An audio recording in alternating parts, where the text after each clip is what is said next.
Si ustedes tuvieran el privilegio de hacerle una pregunta a una persona que admiran, una persona con experiencia, una persona que ha llegado a la cima del éxito, ¿cuál sería esa pregunta?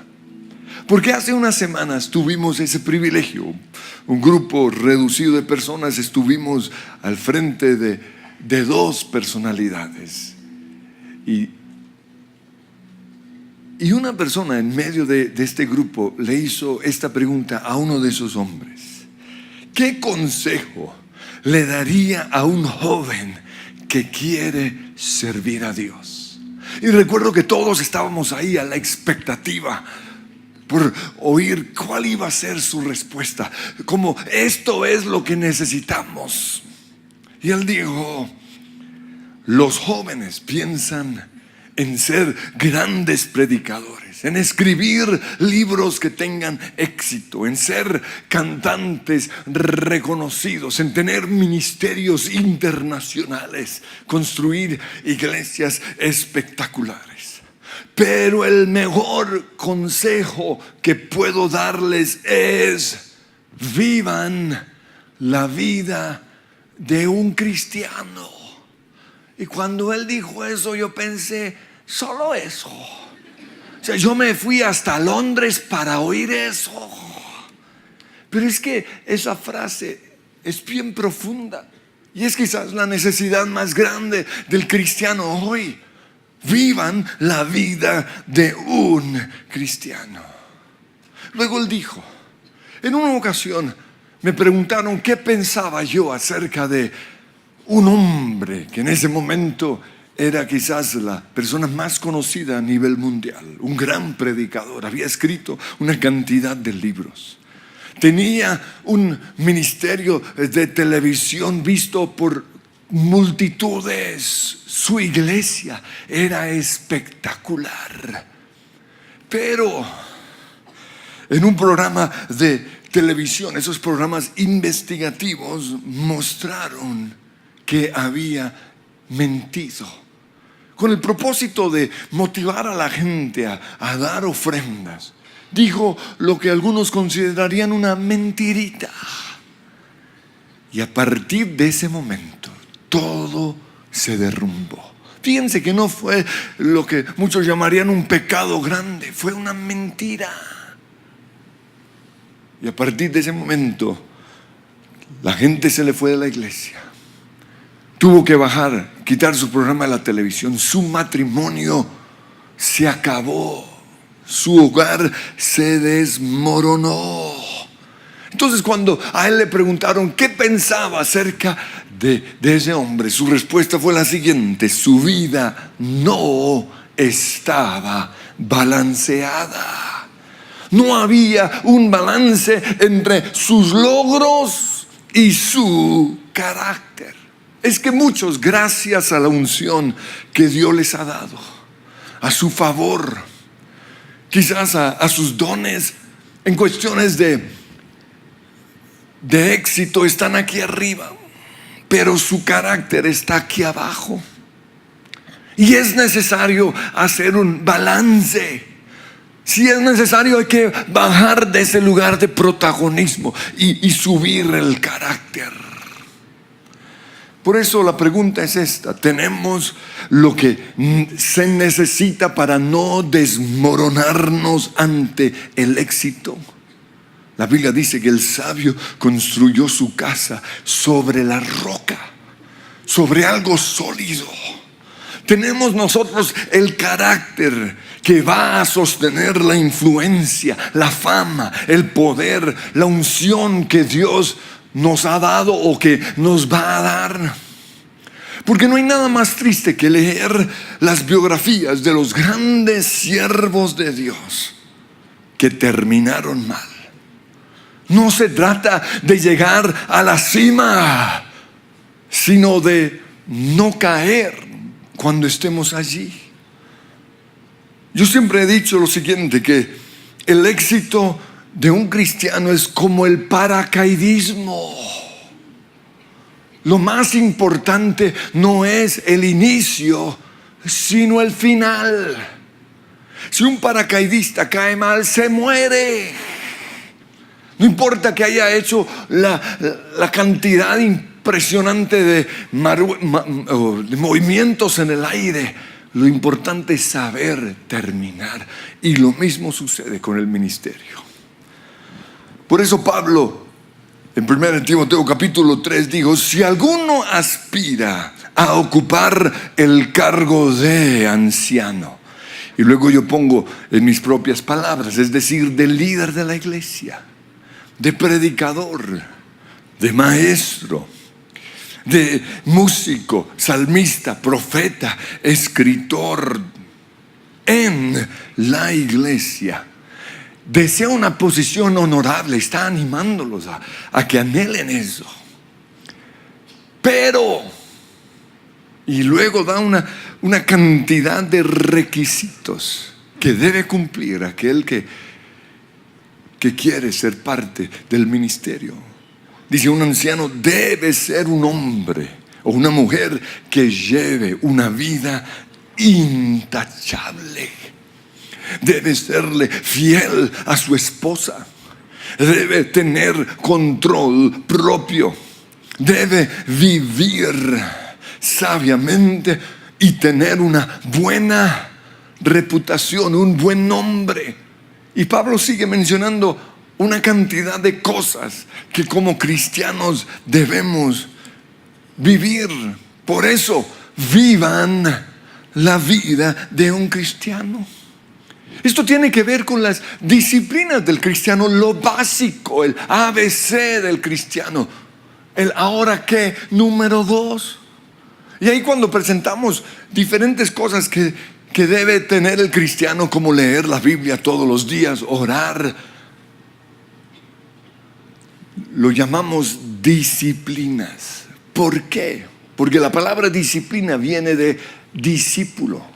Un discípulo de Jesús es una persona que tiene las mismas disciplinas de Jesús. Y disciplinas es lo mismo que hábitos. Tenemos que formar hábitos.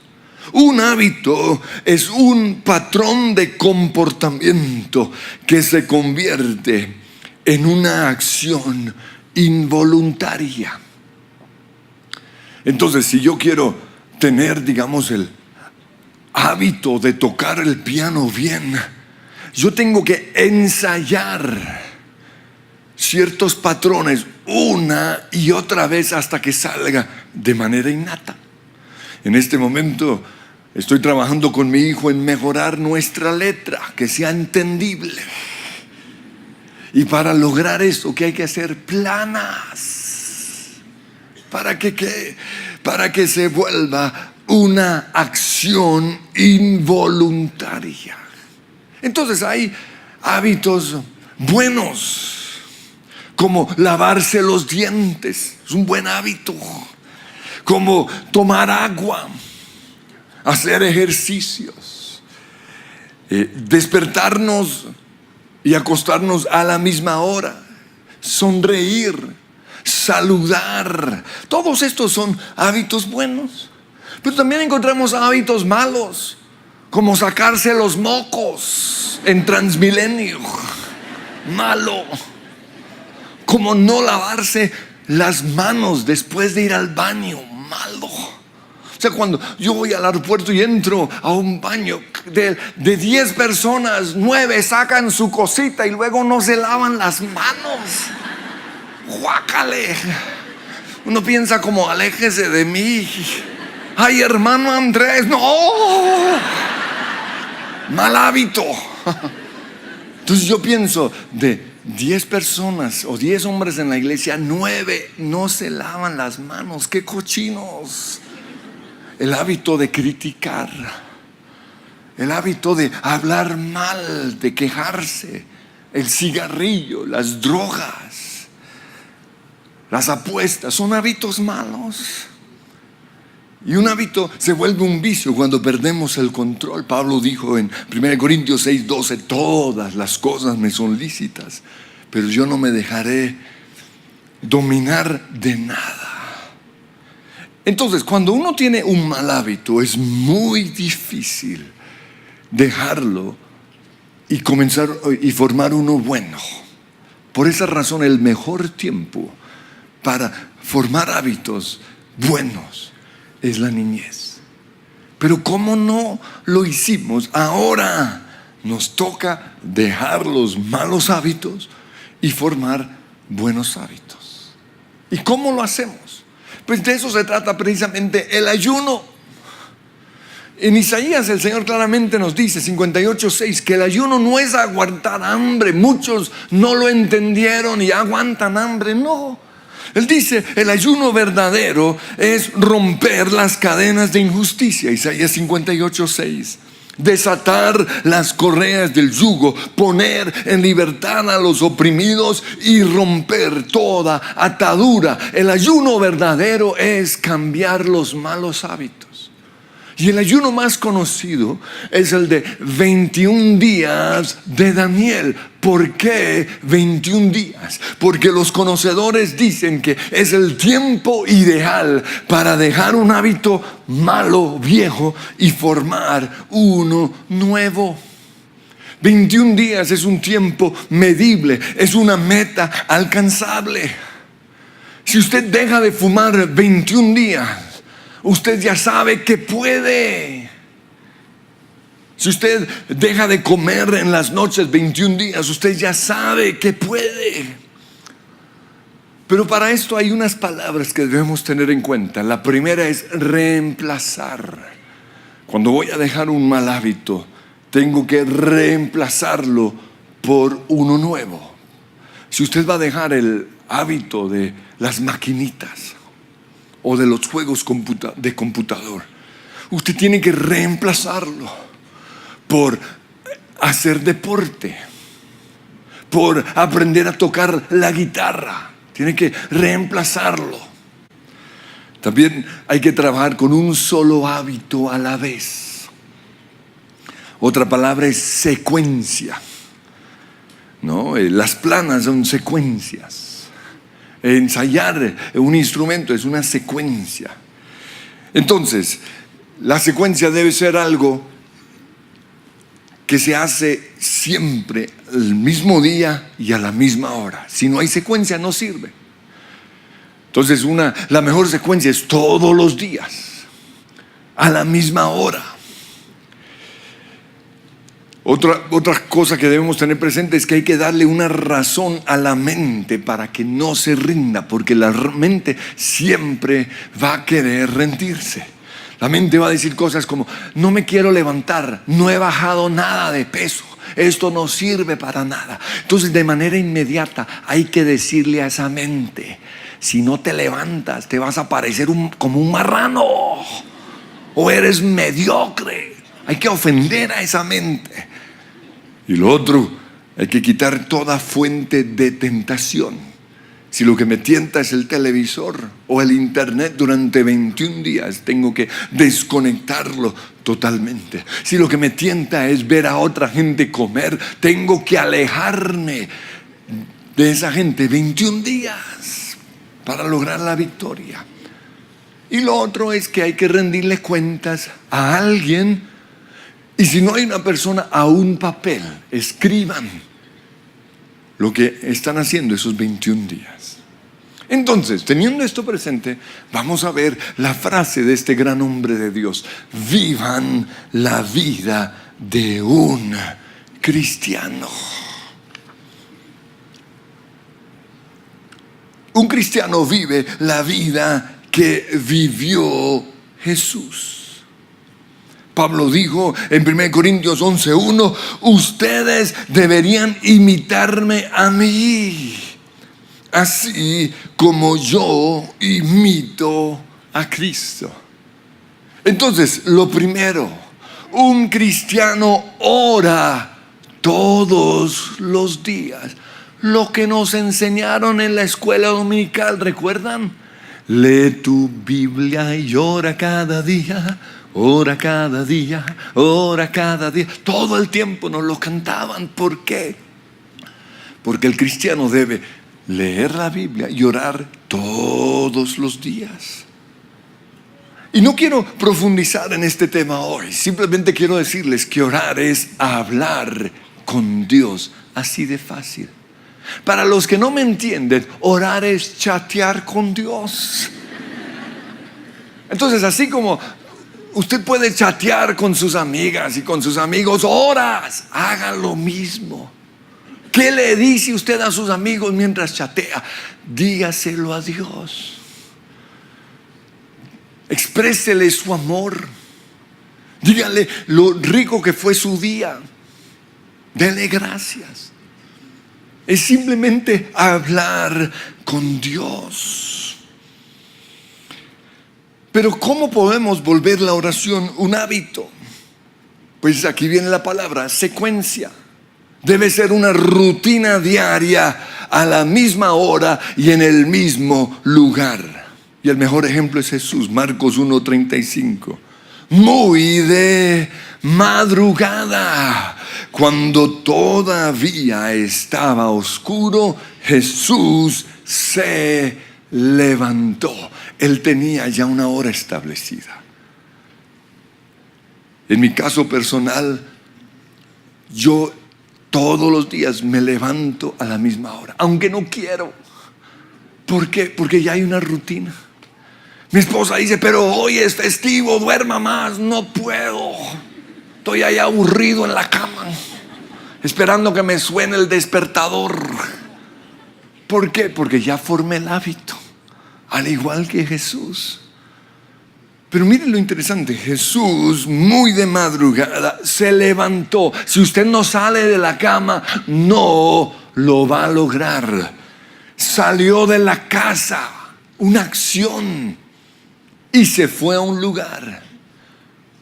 Debemos tener una actividad que podamos identificar como nuestro tiempo de oración. La actividad puede ser el momento en el cual entro a mi oficina y cierro la puerta.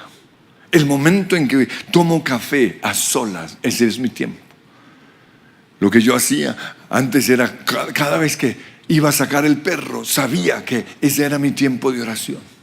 Entonces, tan pronto salíamos de la puerta, los dos empezábamos a orar en lenguas.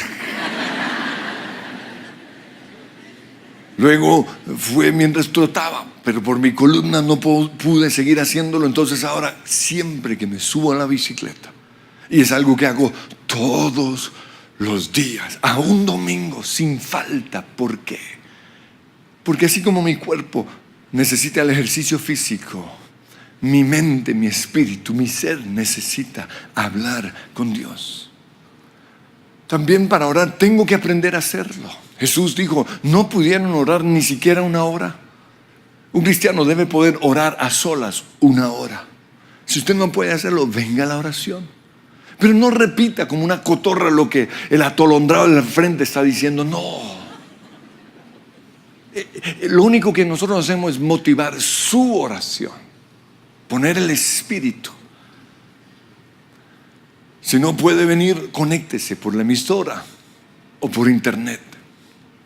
Pero hay que aprender a orar. Es necesario la oración a solas y también la oración como iglesia. Porque algunos dicen, no, yo no voy a la iglesia porque yo oro solo. Sí, eso es bueno, pero no puede perder lo otro. La Biblia dice en Mateo 6:6, cuando ores, apártate a solas. Tenemos que aprender a orar a solas. Cierra la puerta detrás de ti y ora a tu Padre en privado.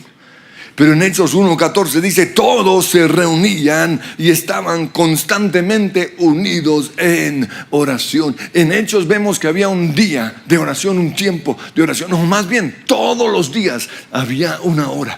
Dice, a la hora de la oración ellos iban al templo. Necesitamos orar con la iglesia.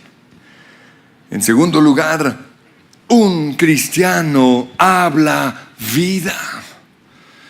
Proverbios 18:21 dice, la muerte y la vida están en el poder de la lengua. Los que se mueren antes de tiempo es porque siempre hablaron muerte. Los que disfrutan la vida, los que tienen una vida abundante es porque siempre hablaron vida. Entonces un cristiano no se queja. Esa fue la primera lección que aprendí en la iglesia de los niños. Que la razón por la cual la nación de Israel se quedó dando vueltas durante 40 años en el desierto fue porque murmuraron. Y desde esa edad, desde los 7 años, yo me he esforzado por no quejarme. Un cristiano no habla acerca de su enfermedad, sino que habla acerca de la obra completa de Jesús en la cruz. Por sus llagas yo soy sano. Así habla el cristiano. Un cristiano no habla de sus problemas, sino que habla acerca de su Dios. Un cristiano no habla acerca del diablo, sino que habla acerca de Dios. Un cristiano no habla mal de nadie. Y esto tiene que quedar arraigado en nosotros. Un cristiano no habla mal de nadie. Y esto incluye el gobierno, los políticos. Un periodista informa, pero no puede hablar mal. Yo no entiendo cómo hoy cristianos hablan mal del gobierno. No se puede, Jesús no lo hizo. Usted nunca ve a Jesús hablando mal de César, ni del imperio romano, y era uno de los peores imperios. Un cristiano se disciplina y no comenta, más bien ora. Y cuando vota, vota bien. Un cristiano no habla mal de la selección de fútbol. ¿Cuántos no han pecado desde el jueves? Un cristiano no habla mal. No habla mal de la nación, no habla mal de la iglesia. Pero Jesús habló mal de los fariseos. Jesús les habló a la cara, los confrontó, pero no se la pasó hablando mal. Fue una sola acción y lo hizo porque tenía la autoridad para hacerlo. Un cristiano no maldice. Maldice es mal hablar, sino bendice, es decir, habla bien. Un cristiano no dice mentiras. Y este fue el punto que este hombre de Dios quiso enfatizarnos. Porque estábamos reunidos los pastores. Y la tendencia de los pastores es exagerar para impresionar. Mi iglesia tiene no sé qué cuántos miembros.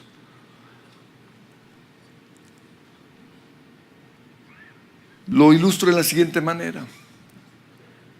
Cuando los cristianos nos reunimos, ya sea en la Plaza Simón Bolívar o en el Parque Simón Bolívar, decimos cosas como 1 millón de personas se reunieron.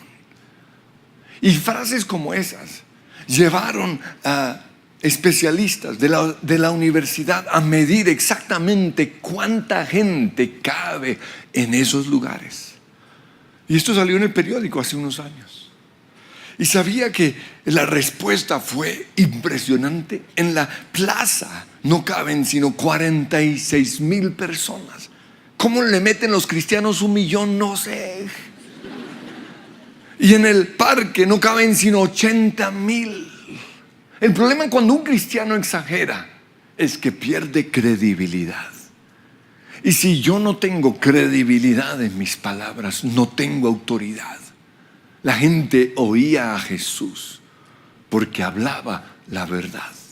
Un cristiano no dice mentiras.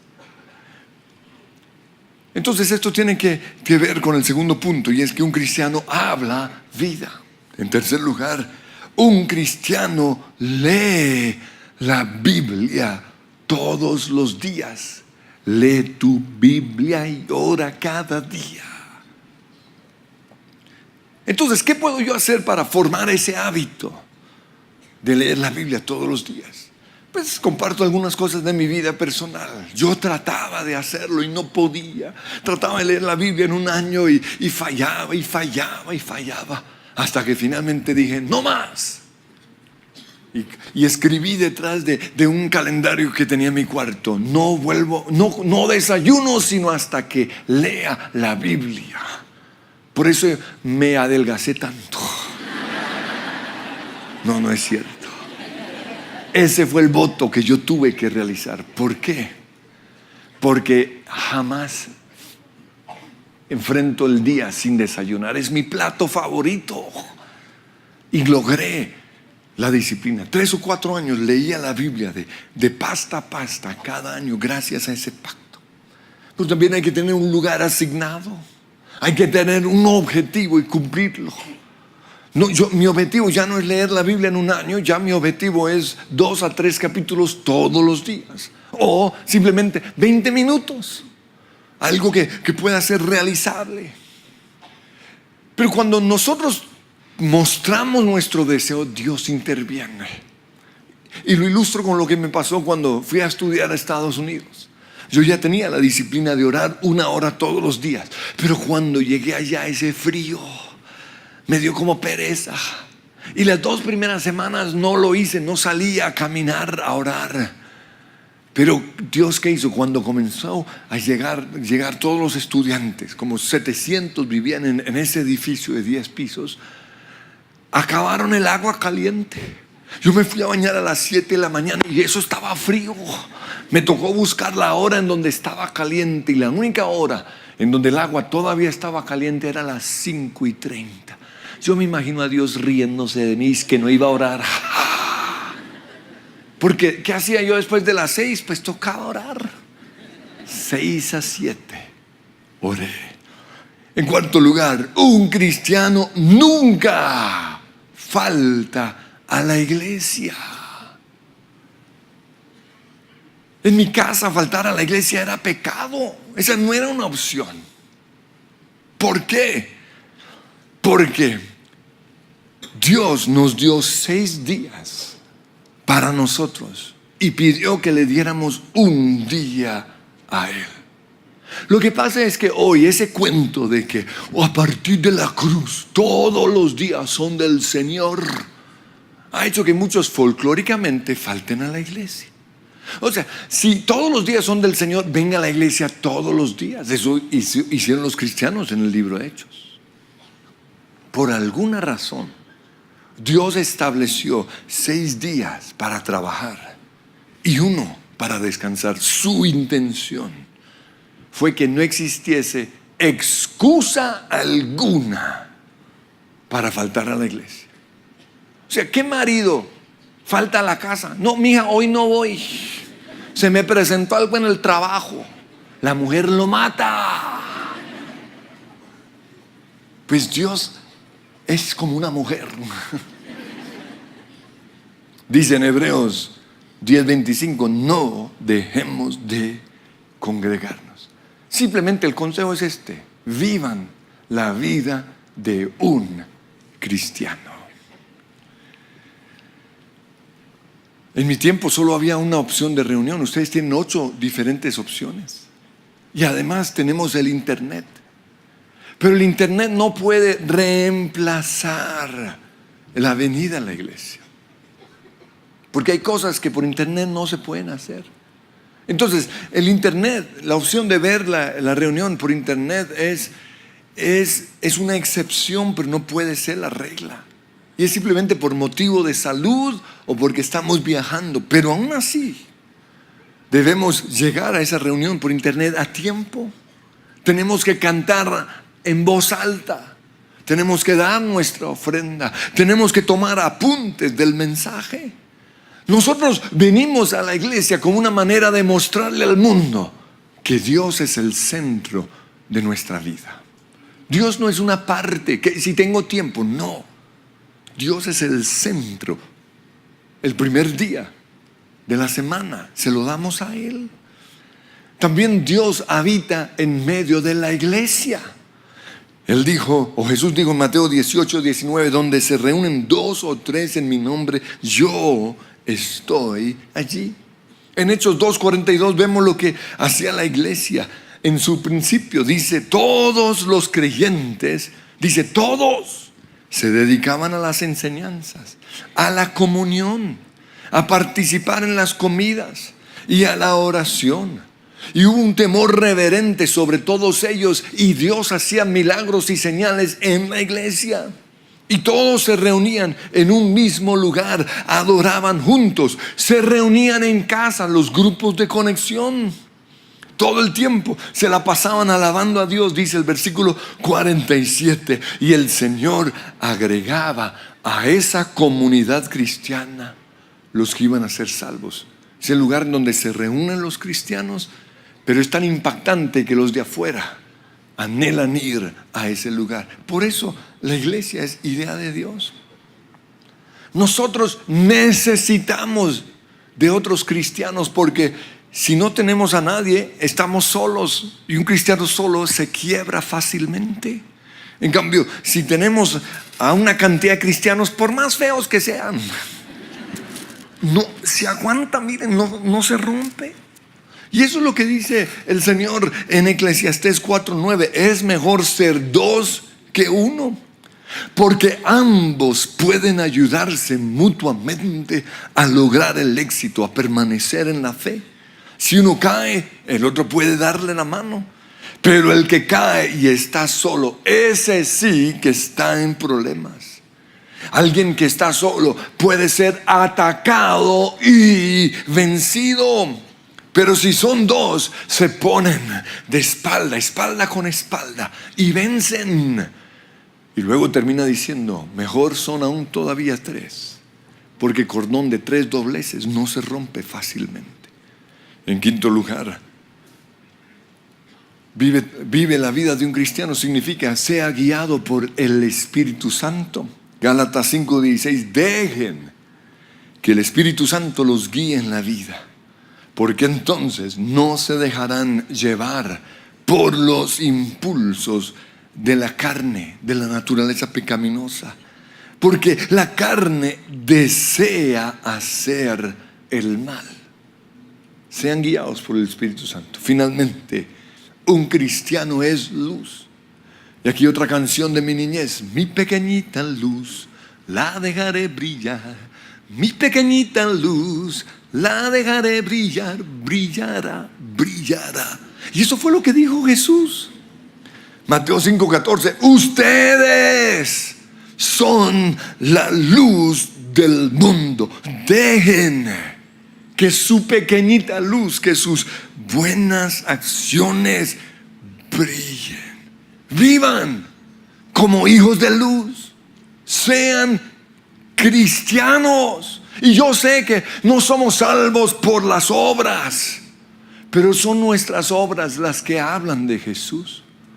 Por eso un cristiano no dice mentiras. Un cristiano no fuma, un cristiano no se emborracha. Un cristiano es fiel a su esposa. Un cristiano no se acuesta con su novia. Tenemos que volver a lo básico. Sean simplemente cristianos. Vivan la vida de un cristiano. Yo quiero que nos pongamos en pie. Y Espíritu Santo, yo te pido que en este momento nos muestres en qué áreas no estamos viviendo la vida de un cristiano. Un cristiano habla vida. Un cristiano no se queja, no es negativo, no es pesimista, no murmura, no raja, no habla mal de la gente. Un cristiano lee la Biblia todos los días. Un cristiano ora todos los días. Un cristiano viene a la iglesia. Un cristiano es guiado por el Espíritu Santo. Un cristiano hace las obras de un cristiano. Y Señor, esa es nuestra oración y nuestro deseo. Es tu amor que quita el temor, sana mi dolor. Estás tan cerca, amo escuchar tu voz. Es tu amor que quita el temor, sana mi dolor. Estás tan cerca, amor.